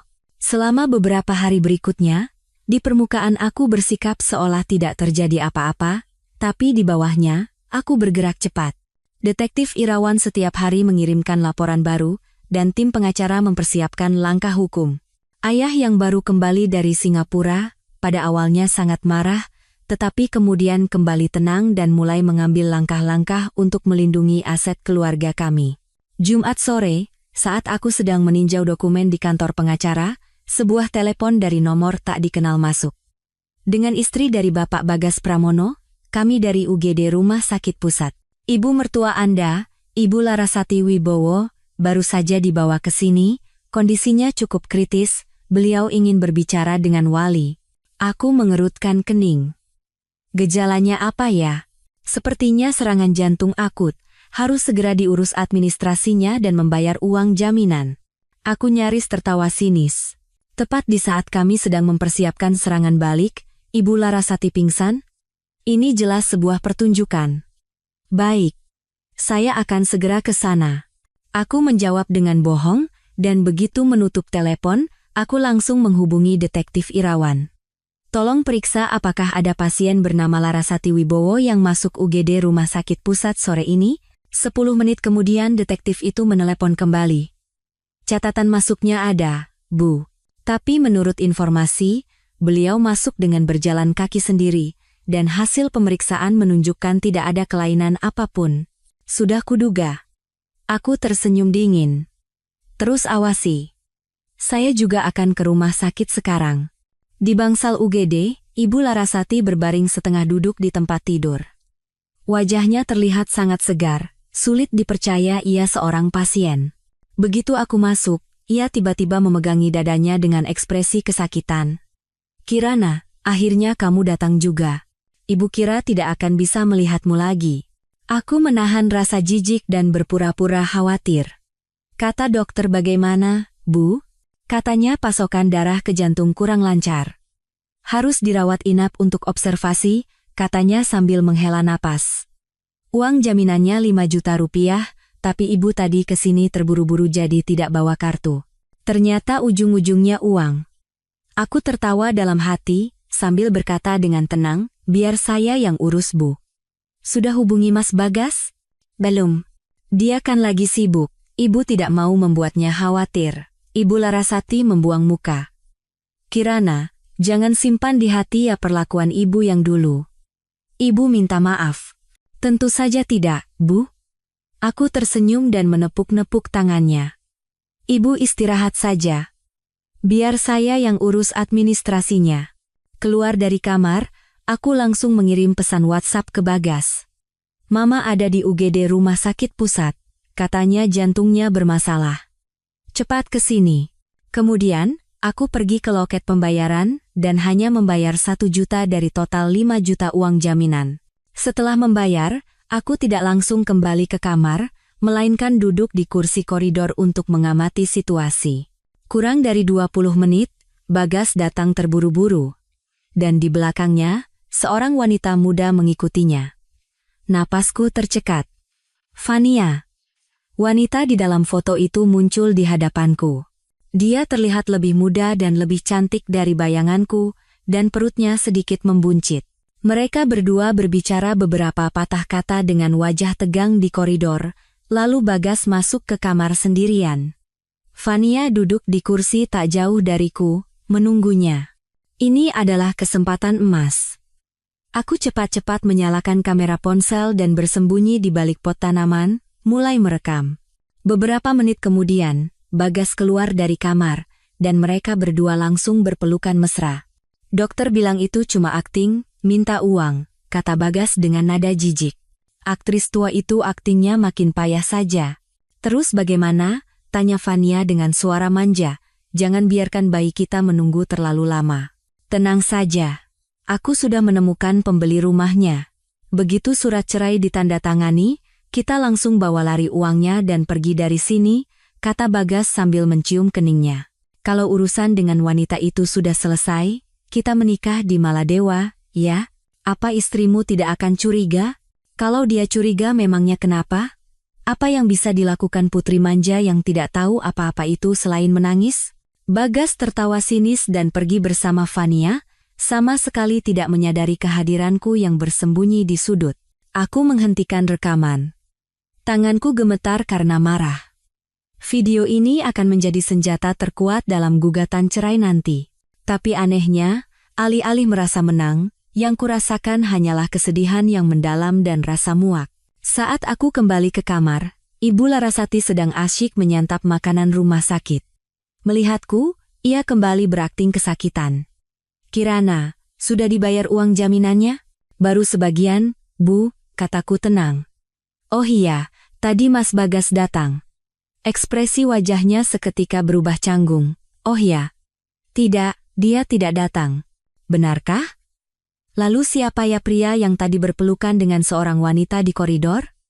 Aku tersenyum sinis dan mengeluarkan ponselku. Mau lihat videonya, Bu? Wajah Ibu Larasati pucat pasi, sendok di tangannya jatuh ke lantai dengan bunyi nyaring. Kirana, itu salah paham. Tidak perlu ada penjelasan, aku memotongnya. Besok, pengacara saya akan mengirimkan surat gugatan cerai. Dan untuk biaya rumah sakit, karena putra ibu katanya punya banyak uang, suruh saja dia yang bayar. Aku berbalik setelah mengatakan itu. Dari belakang, Terdengar teriakan histeris Ibu Larasati. Kirana Anindita, jangan pergi. Awas saja kalau kamu berani cerai, keluarga kami tidak akan tinggal diam. Pasien dan perawat yang lewat menoleh, tapi aku terus berjalan tanpa menoleh ke belakang. Pernikahan selama 3 tahun ini ternyata hanyalah sebuah sandiwara penipuan yang rumit. Sekarang, saatnya untuk mengakhiri semuanya. Begitu keluar dari rumah sakit, telepon dari detektif Irawan masuk lagi. Ibu Kirana, saya menemukan fakta penting. Bagas Pramono tidak hanya melakukan penggelapan aset, tapi ada juga dugaan pemalsuan kontrak dan surat berharga. Dan latar belakang wanita bernama Fania itu sangat menarik. Apa itu? Wanita itu ternyata bukan teman kuliah sepupu Bapak Bagas, melainkan seorang wanita penghibur di sebuah klub malam mewah di Jakarta. Yang lebih aneh, sebelum bertemu Bagas, ia diketahui sangat dekat dengan seorang konglomerat properti bernama Surya Wijoyo. Dan Surya Wijoyo ini adalah kreditur terbesar perusahaan keluarga mertua ibu. Aku berhenti melangkah. Maksud Bapak, menurut saya, di balik kasus perselingkuhan ini, ada konspirasi yang lebih besar. Saya sedang melakukan penyelidikan tambahan dan akan melapor kembali besok. Menutup telepon, aku merasa sangat lelah. Pernikahan ini sejak awal adalah sebuah perangkap, dan aku dengan bodohnya masuk ke dalamnya. Sekarang, aku tidak hanya harus melawan pengkhianatan suamiku, tapi juga sebuah konspirasi besar. Saat aku tiba di rumah, Ayah dan Pak Ansori sudah menungguku di ruang kerja. Setelah aku menceritakan kejadian di rumah sakit dan menunjukkan video rekamanku, wajah Ayah mengeras karena marah. Manusia-manusia biadab. Pak Ansori, seberapa besar peluang kita untuk menang? Pak Ansori membetulkan letak kacamatanya. Bukti untuk tuduhan penipuan sudah lebih dari cukup. Ditambah dengan video ini, gugatan cerai sudah pasti kita menangkan. Tapi untuk mendapatkan kembali investasi Bapak yang 5 miliar itu, kita butuh bukti langsung yang lebih kuat bahwa uang itu adalah hasil dari tindakan penipuan. Detektif Irawan akan memberikan data tambahan besok. Lalu bagaimana dengan rumah baru itu? Saya sudah mengajukan permohonan sita aset. Besok, jika pengadilan mengeluarkan surat perintah sita, rumah itu akan dibekukan. Mereka tidak akan bisa menggelapkan sepeser pun. Ayah merangkul bahuku. Kirana, jangan terlalu tertekan. Mereka tidak layak membuatmu menderita. Aku memaksakan senyum. Aku tidak sedih, Yah. Aku hanya merasa konyol. Bagaimana bisa selama 3 tahun, aku sama sekali tidak mengenal sifat asli seseorang. Malam itu, aku berdiri di balkon, menatap lampu kota di kejauhan. Besok akan menjadi hari dimulainya pertempuran panjang ini. Bagaimana reaksi Bagas dan Ibu Larasati? Apa peran Fania yang misterius itu? Dan apakah Citra benar-benar membantuku karena hati nurani? Atau ada udang di balik batu? Ribuan pertanyaan berputar di kepalaku, tapi satu hal yang pasti, mulai besok, aku bukan lagi Kirana yang hanya bisa pasrah. Semua luka dan tipu daya yang diberikan keluarga mertuaku, akan kubalas setimpal. Saat itu, ponselku bergetar. Sebuah pesan teks dari nomor tak dikenal. Hati-hati dengan Fania. Ada orang di belakangnya? Besok jam 10 pagi, kita bertemu di tempat biasa. Seorang teman. Aku mengerutkan kening membaca pesan misterius ini. Siapa yang mengirimnya? Citra? Atau orang lain? Tempat biasa itu di mana? Saat aku sedang berpikir, satu pesan lagi masuk. Ajak serta akuntan ayahmu. Cahaya matahari pagi menembus celah gorden. Aku terjaga semalaman, memikirkan pesan misterius tadi malam. Hati-hati dengan Fania. Ada orang di belakangnya. Aku bangkit dari tempat tidur, mengenakan kemeja putih sederhana dan celana panjang hitam, lalu mengikat rambutku dengan rapi.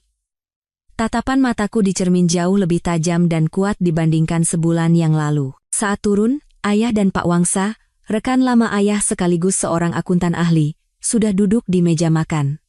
Kirana, tidurmu nyenyak semalam? Ayah menyodorkan segelas susu hangat. Iya, aku menoleh ke Pak Wangsa.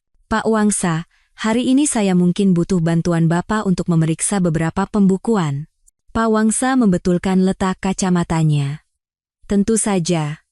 Urusan ayahmu adalah urusanku juga. Aku ragu sejenak, lalu menceritakan tentang pesan teks semalam. Ayah mengerutkan kening. Apa ini bukan jebakan? Mereka yang sudah terdesak bisa melakukan apa saja. Sepertinya bukan, yah. Kalau ini suruhan Mas Bagas, dia tidak akan menyuruhku membawa akuntan. Siapapun orangnya, kita harus tetap berhati-hati. Aku sudah menyuruh beberapa pengawal untuk mengikutimu dari jauh. Kalau ada apa-apa, langsung hubungi ayah. Pukul 9:30 pagi, aku dan Pak Wangsa menuju lokasi yang ditentukan, Blue Bay Cafe, tempat yang sama di mana aku bertemu Citra. Di dalam mobil, Pak Wangsa memeriksa data keuangan yang kubawa sambil berdecak. Pembukuan ini terlalu berantakan. Jelas ini hasil kerja amatir. Ia menunjuk sebuah catatan transfer. Uang yang sama, dalam satu hari, melewati 5 perusahaan berbeda sebelum akhirnya masuk ke rekening di luar negeri ini. Apa bisa dilacak pemilik sebenarnya, Pak? Sulit. Perusahaan luar negeri seperti ini biasanya berlapis-lapis, jadi sulit menemukan pemilik aslinya. Tapi, ia menunjuk satu nama perusahaan. Star International. Rasanya aku pernah dengar nama ini. Mobil kami berhenti di depan kafe. Aku duduk di dekat jendela, mengawasi keadaan di luar. Tepat pukul 10, pintu kafe terbuka dan seorang pria tinggi masuk. Ia mengenakan setelan abu-abu tua dan kacamata berbingkai emas. Pria berusia awal 40-an dengan aura intelektual. Napasku tercekat. Aku mengenal pria itu. Surya Wijoyo, konglomerat properti terkenal di kota ini, dan kreditur terbesar perusahaan keluarga mertuaku. Ibu Kirana Anindita? Ia mendekati meja kami dan bertanya dengan sopan. Tanpa sadar tubuhku menegang. Pak Surya? Pesan itu dari Bapak? Pena? Ia duduk dengan tenang dan mengangguk singkat ke arah Pak Wangsa. Pak Wangsa, saya sudah banyak mendengar tentang Anda. Pak Wangsa menatapnya dengan waspada. Anda mengenal saya? 10 tahun yang lalu, saat keluarga Pramono mengakuisisi PT Bangun Perkasa, Anda yang memimpin audit keuangannya, kan? Surya Wijoyo tersenyum tipis. Akuisisi itu akhirnya terbukti sebagai penipuan laporan keuangan, dan PT Bangun Perkasa hancur.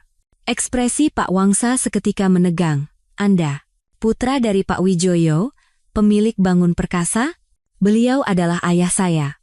Tatapan mata Surya Wijoyo menggelap. Ayah saya meninggal karena serangan jantung tidak lama setelah kejadian itu.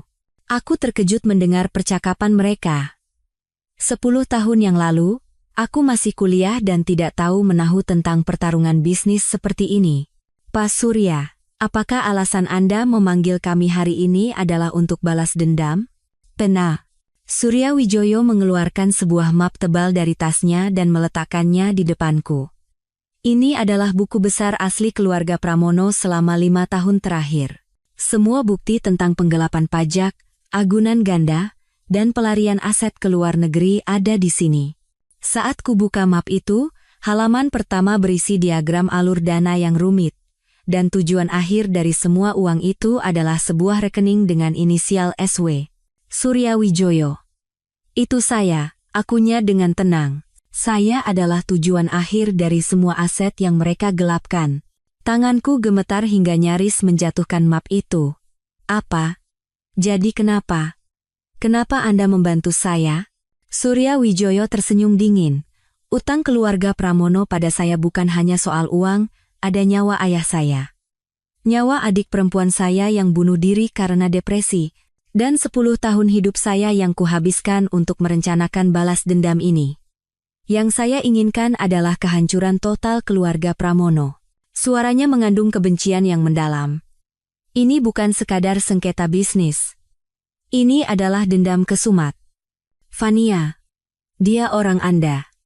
Aku teringat isi pesan itu. Anda cerdas. Dia adalah umpan yang saya pasang untuk menjerat Bagas. Tapi belakangan ini anak itu mulai tidak patuh. Sepertinya dia benar-benar jatuh cinta pada Bagas. Katanya dia hamil. Bohong. Surya Wijoyo mendengus. Surat keterangan hamil itu palsu, saya yang menyuruh orang untuk membuatnya. Tujuannya agar Bagas bergerak lebih cepat. Aku mengambil napas dalam-dalam, mencoba mencerna semua informasi mengejutkan ini. Bagas tertipu oleh kehamilan palsu, dan dalang di baliknya adalah pria yang duduk di hadapanku ini. Kenapa Anda membantu saya? Aku menatap matanya lurus. Karena untuk saat ini, tujuan kita sama. Anda ingin melindungi aset Anda dalam perceraian, dan saya ingin menghancurkan keluarga Pramono. Ini adalah transaksi yang saling menguntungkan. Pak Wangsa angkat bicara. Pak Surya, bisakah kami mendapatkan salinan dari pembukuan ini? Tentu saja. Surya Wijoyo bangkit berdiri, peran saya sampai di sini, sisanya terserah Anda berdua. Oh, dan hati-hati dengan Bagas. Sebentar lagi dia pasti akan mencoba melakukan sesuatu dengan rumah baru kalian sebagai jaminan. Setelah mengatakan itu, ia pergi begitu saja, seolah-olah ia hanya datang untuk minum kopi. Pak Wangsa menghela napas panjang. 10 tahun yang lalu, ayah Bagas, Pramono Senior, mengakuisisi Bangun Perkasa dengan harga murah menggunakan laporan keuangan palsu. Kejutan itu membuat Pak Wijoyo meninggal. Siapa sangka putranya akan menyimpan dendam selama 10 tahun dan merencanakan balas dendam sebesar ini. Jadi, buku besar ini bisa dipercaya, Pak? Sepertinya asli. Dengan data ini, kita tidak hanya bisa mendapatkan kembali investasi ayahmu, tapi juga bisa menghabisi keluarga Pramono. Begitu keluar dari kafe, aku langsung menghubungi Pak Ansori dan berjanji akan datang sore hari dengan bukti baru. Setelah menutup telepon, giliran Bagas yang menelepon. Aku mengambil napas dalam-dalam sebelum menjawab. Kirana, kamu di mana? Suaranya, tidak seperti kemarin, terdengar sangat lembut. Di luar, ada urusan. Oh, Mama sudah keluar dari rumah sakit. Kata dokter tidak apa-apa. Kirana, bisa kita bicara? Semalam aku mabuk, jadi salah bicara. Aku nyaris tertawa. Perubahan sikap drastis ini meniru siapa? Bicara apa? Kita ketemu. Jam 6 sore di rumah, ya. Aku masakin iga bakar kesukaanmu. Suaranya yang ramah terdengar menjijikan. Baiklah. Pak Wangsa menatapku dengan cemas. Kamu benar-benar akan menemuinya sendirian? Tidak apa-apa, Pak. Ayah sudah menyuruh pengawal. Dan sekarang, saatnya aku sedikit berakting. Sore harinya, Pak Ansori sangat antusias melihat data yang diberikan Surya Wijoyo. Dengan ini, tuduhan penipuan keluarga Pramono sudah lebih dari cukup untuk dibuktikan. Kita tidak hanya bisa memenangkan perceraian, tapi juga bisa menuntut ganti rugi. Tapi Bagas akan segera mencoba mengambil pinjaman dengan jaminan rumah baru kami. Secara hukum, itu harta bersama, jadi dia bisa menuntut pembagian aset. Itu sebabnya sikapnya tiba-tiba berubah hari ini. Kemungkinan besar begitu. Untuk sementara, berpura-puralah kooperatif. Kami sudah mengajukan permohonan sita aset, jadi besok surat perintah dari pengadilan akan keluar dan rumah itu akan dibekukan. Dari kantor pengacara, aku mampir ke klinik Maya. Gila, ini lebih seru dari drama. Orang bernama Surya Wijoyo itu benar-benar menakutkan, hidup 10 tahun dengan dendam. Maya menggeleng-gelengkan kepala. Kirana, bukti yang dia berikan mungkin bisa dipercaya, tapi jangan terlalu terlibat dengannya. Kamu bisa dimanfaatkan. Oh iya. Kemarin Adrian datang lagi. Dia menanyakan kabarmu, aku hanya bilang kamu sedang sibuk dengan urusan keluarga. Dia menitipkan kartu nama, katanya kalau butuh bantuan apapun, hubungi saja. Di kartu nama yang diberikan Maya, tertulis Adrian Mahesa, CEO, Star Technology, Star International. Aku teringat perkataan Pak Wangsa. Pukul 6 sore, aku tiba di apartemen. Begitu pintu terbuka, aroma lezat tercium dari dapur. Bagas, dengan celemek terpasang, sedang berakting sebagai suami yang sempurna. Sudah datang? Ia mencoba memelukku, tapi aku menghindar dan duduk di meja makan. Katanya ada yang mau dibicarakan? Di atas meja, makanan kesukaanku sudah tersaji. Dulu, aku pasti akan terharu, tapi sekarang semuanya terasa palsu. Kirana, aku minta maaf, aku sudah putus dengan Fania. Itu hanya kesalahan sesaat. Aku nyaris tersedak. Orang yang kemarin masih berpelukan di rumah sakit, hari ini sudah putus, lalu anak yang ada di dalam perutnya akan digugurkan. Toh itu anak hasil kecelakaan. Yang aku cintai hanya kamu, aku meletakkan sendokku. Pria ini, demi uang, bahkan rela mengorbankan anaknya yang belum lahir, meskipun kehamilan itu palsu. Jadi, apa intinya? Perusahaan sedang sedikit sulit, butuh dana.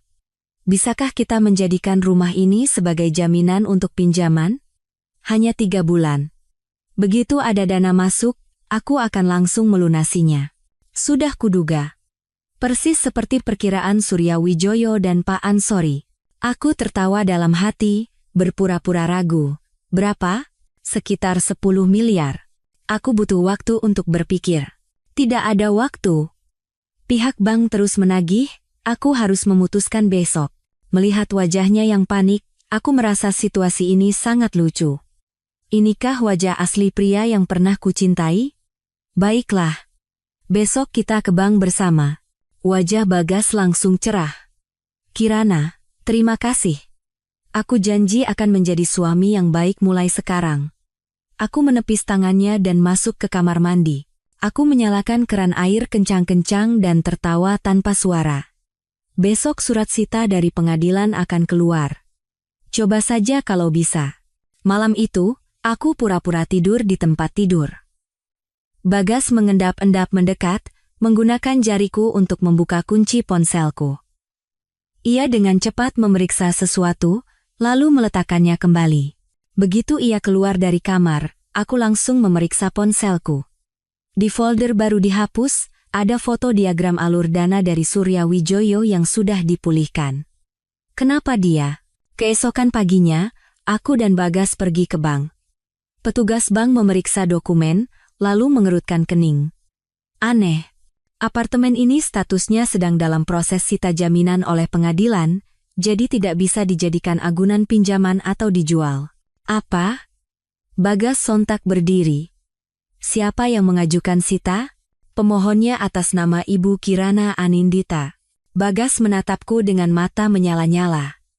Ini perbuatanmu. Iya, kataku tenang menghadapinya. Bukan hanya rumah ini, tapi seluruh aset atas namamu mungkin sudah dibekukan. Kamu mau mati, hah? Saat ia mengangkat tangannya, 2 pengawal yang berjaga di belakang langsung melumpuhkannya. Aku mengeluarkan surat gugatan cerai dari tasku dan menyodorkannya. Tanda tangani. Itu yang terbaik untuk kita berdua.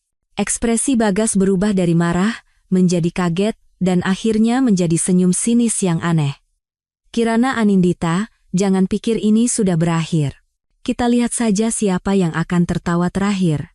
Sorenya, Pak Ansori menelepon. Katanya Bagas menghubunginya, bersedia menyetujui perceraian dengan syarat aku melepaskan hak atas investasi 5 miliar itu. Sikap yang anehnya terlalu kooperatif. Tepat saat itu, ayah menelepon, mengajakku pergi ke pesta perayaan ulang tahun perusahaan kolega besok malam, untuk refreshing dan bertemu orang-orang baru. Keesokan malamnya, aku mengenakan gaun hitam sederhana dan pergi bersama ayah ke ballroom hotel mulia. Saat ayah sedang menyapa kenalannya, aku berdiri sendiri sejenak. Tiba-tiba, suara yang familiar terdengar. Kirana. Aku menoleh. Di sana, Adrian Mahesa berdiri. Setelah bertahun-tahun, ia bukan lagi pemuda dalam ingatanku, melainkan seorang pria dewasa yang matang dan tampan. Adrian, lama tidak bertemu. Kamu semakin cantik. Hening yang canggung menyelimuti kami. Aku dengar dari Maya, kamu sedang ada sedikit masalah. Ini masalah pribadi. Aku bisa menyelesaikannya sendiri. Kirana, kalau butuh bantuan apapun, kapanpun, hubungi aku. Nomorku masih sama. Matanya menunjukkan kekhawatiran yang tulus. Saat aku hendak mengucapkan terima kasih, pintu ballroom terbuka dan Bagas masuk. Di lengannya, Fania bergelayut manja. Ia mengenakan gaun merah ketat, dan perutnya sama sekali tidak buncit. Aku mematung. Bagaimana mereka bisa ada di sini? Bagas melihatku dan Adrian, lalu tersenyum provokatif dan mendekat. Wah, Kirana. Kebetulan sekali. Di sebelahmu siapa? Adrian Mahesa. CEO Star Technology. Adrian lebih dulu mengulurkan tangan. Mendengar nama Star Technology, ekspresi Bagas seketika menegang. Sayang, Tidak dikenalkan? Fania menyahut dengan nada manja. Istriku, Kirana Anindita. Dan di sebelahnya, temannya. Istri? Suara Fania menajam. Katanya mau cerai. Teriakannya membuat orang-orang di sekitar menoleh. Wajahku memanas karena marah dan malu. Tepat pada saat itu, Adrian merangkul bahuku. Kirana, ayahmu mencari. Ayo kita ke sana. Berkat bantuannya, aku bisa menghindar, tapi dari belakang terdengar suara mereka berdua bertengkar. Tidak perlu marah karena orang seperti mereka, kata Adrian sambil menyodorkan segelas sampanye. Saat aku menenggak sampanye itu dalam sekali teguk, ponselku bergetar. Sebuah pesan foto dari nomor tak dikenal. Di dalam foto, ada Bagas dan Fania yang sedang check-in di hotel semalam, dan di belakang mereka, berdiri Surya Wijoyo. Tak lama, pesan teks masuk, permainan baru saja dimulai. Setelah pesta selesai, Adrian mengantarku pulang. Apapun yang terjadi, hubungi aku. Suaranya yang lembut membuat emosi yang kutahan selama beberapa minggu terakhir meluap. Begitu masuk ke rumah, pesan misterius itu datang lagi. Besok jam 9 pagi, lobi kantor pusat perusahaan Bagas. Akan ada tontonan menarik. Keesokan paginya, TV menyiarkan berita tentang kerumunan demonstran di depan kantor perusahaan Bagas. Mereka adalah karyawan dari perusahaan rekanan yang pembayarannya tertunggak. Berita itu bahkan menyebutkan rumor bahwa perusahaan Bagas akan segera bangkrut. Saat itu, telepon dari Bagas masuk. Kirana Anindita, ini perbuatanmu, kan? Kamu yang membocorkan informasi ke wartawan dan memprovokasi perusahaan rekanan. Itu akibat perbuatanmu sendiri. Ini suruhan Surya Wijoyo, kan? Jantungku berdebar kencang mendengar perkataannya. Bagaimana dia bisa tahu? Kirana, sekarang hanya kamu yang bisa menyelamatkan perusahaan ini. Jual rumah itu, pinjamkan aku 500. Tidak, 10 miliar saja. Aku janji akan mengembalikannya. Mimpi saja. Aku menutup telepon dengan tegas. Di layar TV, tampak Ibu Larasati yang dikerumuni demonstran, disiram kotoran, dan melarikan diri dengan menyedihkan. Telepon dari detektif Irawan masuk. Ibu Kirana. Hubungan Fania dan Surya Wijoyo ternyata lebih rumit.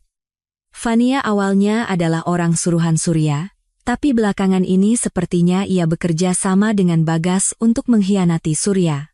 Dan Bagas, sepertinya tahu bahwa Fania adalah mata-mata Surya, tapi ia justru mencoba memanfaatkannya kembali. Situasinya kacau, mereka saling menipu. Saat kepalaku pusing memikirkan hubungan rumit ini, detektif itu menyampaikan satu berita mengejutkan lagi.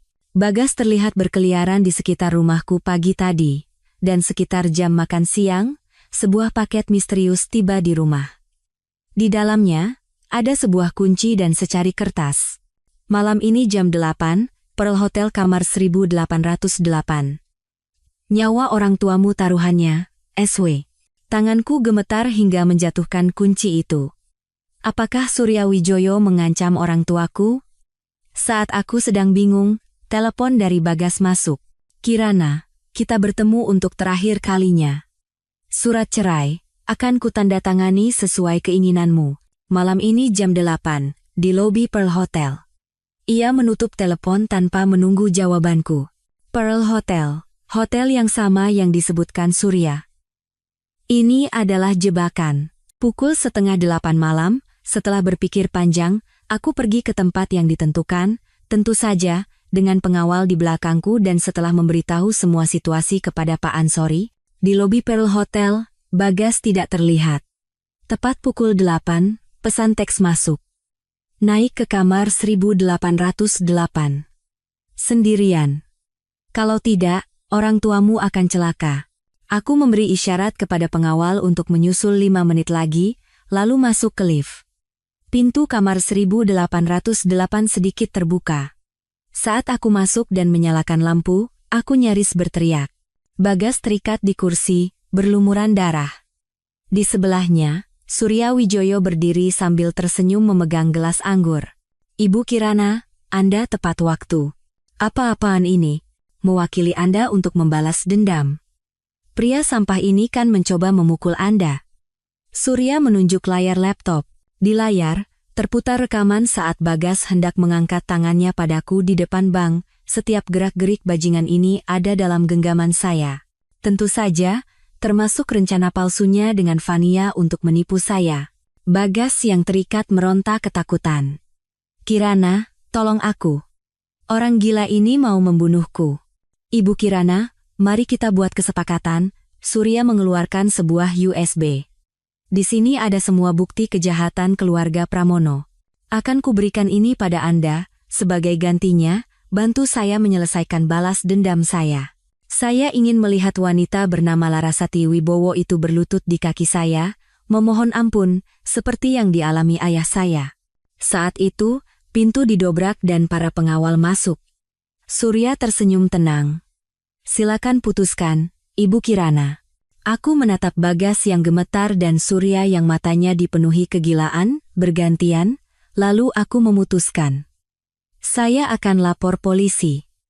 Aku mengeluarkan ponsel dan menekan 112. Penyekapan ilegal, penganiayaan. Anda selesai. Wajah Surya menegang. Anda akan menyesal, Ibu Kirana. Mungkin saja.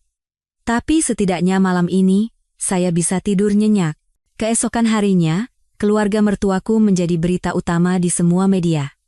Ibu Larasati ditangkap polisi atas tuduhan penipuan. Bagas, setelah dirawat di rumah sakit, meneleponku dan mengamuk, meminta uang damai dari hasil penjualan rumah. Malamnya, ia bahkan datang ke rumahku dalam keadaan mabuk, menyebarkan foto-foto paparazi yang menunjukkan aku dan Adrian bersama, dan menuduhku berselingkuh.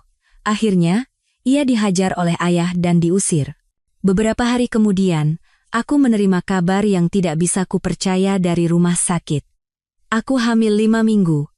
Di tengah situasi terburuk ini, aku mengandung anak dari pria yang mengerikan itu.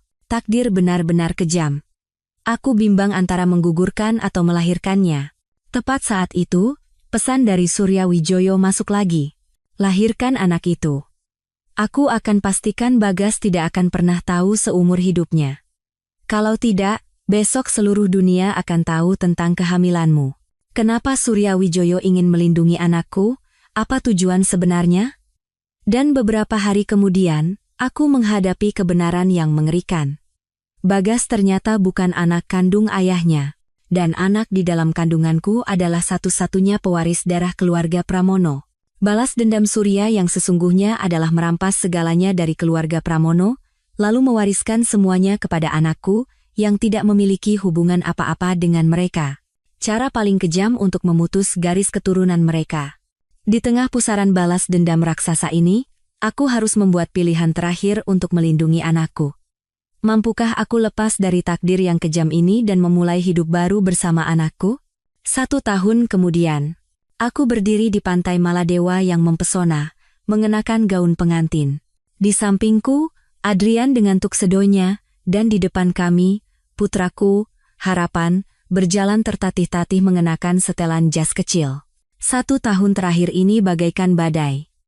Di tengah ancaman dan bujukan Surya, aku akhirnya memutuskan untuk melahirkan anakku. Dan Adrian selalu ada di sisiku, menjadi penopang yang kokoh. Ia menyayangi Harapan seperti putranya sendiri, dan memberiku cinta yang paling hangat di dunia. Keluarga Pramono hancur total. Ibu Larasati divonis penjara, dan kudengar Bagas kehilangan segalanya dan menjadi gelandangan. Sesuai janjinya, Surya Wijoyo mengumpulkan sisa aset keluarga Pramono dan mendirikan sebuah yayasan atas nama Harapan, tapi aku tidak bergantung pada uang itu. Dengan kekuatanku sendiri, dan bersama Adrian, aku yakin bisa membesarkan Harapan menjadi anak yang paling bahagia di dunia. Setelah upacara pernikahan, sebuah pesta diadakan di pantai.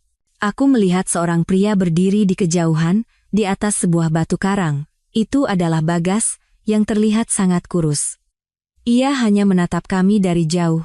Di matanya, tidak ada lagi kebencian atau amarah, yang ada hanya kepasrahan dan penyesalan yang mendalam.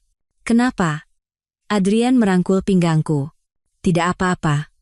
Aku bersandar padanya dan tersenyum cerah. Hanya merasa. Masa lalu benar-benar telah menjadi masa lalu. Seperti tanah yang menjadi lebih padat setelah badai besar berlalu, hidupku, Setelah melewati rasa sakit, menyambut kebahagiaan baru. Di sisiku, ada suami yang kucintai dan seorang putra yang sangat berharga. Ya, terkadang hidup mengkhianati dan melukai kita, tapi di ujungnya, aku sekarang percaya, pasti ada pagi yang cerah menanti.